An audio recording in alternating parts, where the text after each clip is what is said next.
Hi, this is Wyatt with another great product from Beadalon and Artistic Wire. This is the Artistic Wire 3D Bracelet Jig. It's patent pending and it comes with 20 pegs and 20 fasteners. This allows you to do three-dimensional bracelet bangles and cuff bracelets as well as components. Simply place the peg into the hole from the outside. Use one of the included fasteners to secure that on, just like that. I'm going to choose a pattern that's going to use less than the 20 pegs. I'm going to sort of bounce them up and down in a pattern that will then wrap wire around.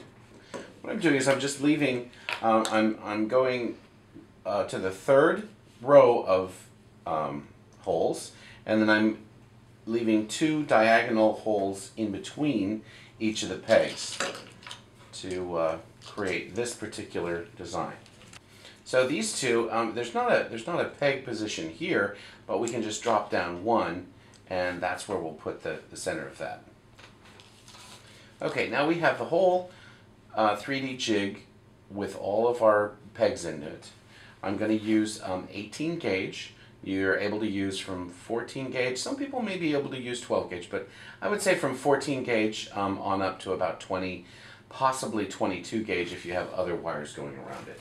So I'm going to take my 18 gauge. I'm using the Artistic Wire tarnish resistant brass. I'm going to just run the wire straightener over it, and you need about 22 inches of wire for this particular design. This design is using 15 of the pegs, 14 of the pegs. Simply lay the wire across the top of this shorter peg. Instead of being in between there, of course it has to go there. So we're going to wrap so that this loop is down, and then we go to the next peg, and I'm just going to kind of rotate the entire jig, then bring it to the inside of that one. Now this could be done the opposite way, but for my purposes I would like for these loops to be up instead of inside. And we just kind of go back and forth, pushing the wire down to the surface each time with your thumb.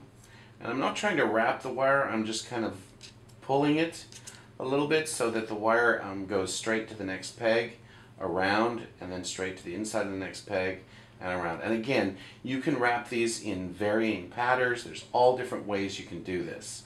So here I'm going to remove this so that it's on the top, so I can go to the inside and have my connection right about here. So we'll come back to the connection after we pull this off of the jig.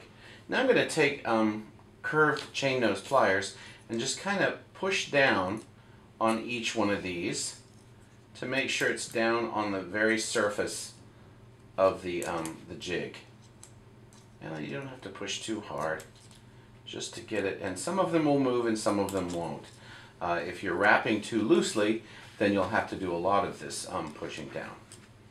So once we're there, now we've created this complete bangle. This is the size of about a medium bangle, but because we have these zigzags, we're going to be able to adjust the final size. So now comes the easy part, where you just pull the pegs out,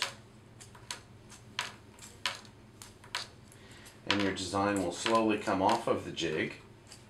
And of course, because we're using some semi-stiff wire, it's going to open up just a little bit. But you can bring this right back to center here, so that you can tie these together. Now make sure you've got them centered like this. And sometimes it's easier to put one of these pegs back in and then slide this onto the jig, so you can get these guys right here so that you can do what you need to do. So this, I'm going to just wrap this up and over this one, just like that, to get it to start, and then roll this over, and this one's going to have to wrap under. So once you've got that first start, it's a little bit easier to then finish the wrap.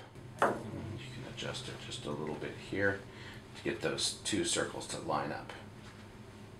So we're going to just take one more loop here. So we've got it. And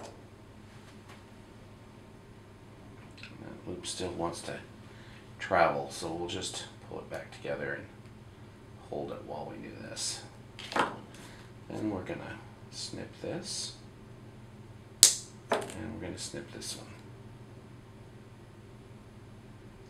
Now I've left these just a little bit longer because I have another really great product that I'm hoping that everyone starts using.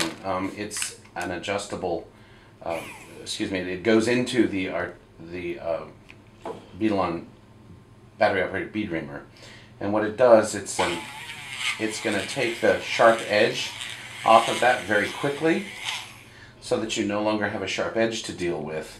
That way, if this is on a lady's wrist and she's wearing a sweater, if you've done this correctly, there's not going to be anything that's going to snag.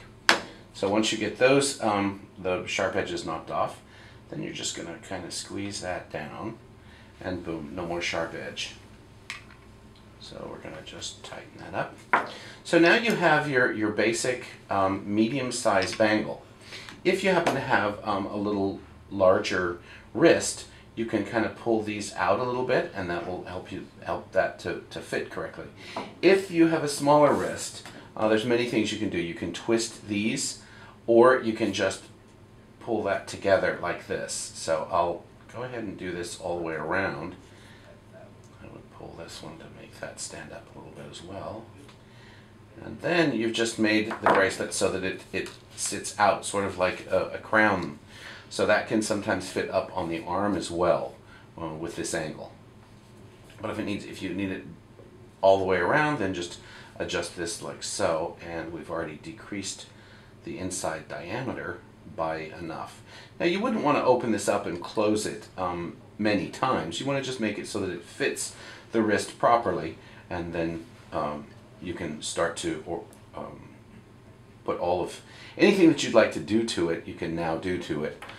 Put extra beads on it, more wire, just whatever you'd like to do. So that's in a nutshell how the patent pending artistic wire 3D bracelet jig works for making a bangle.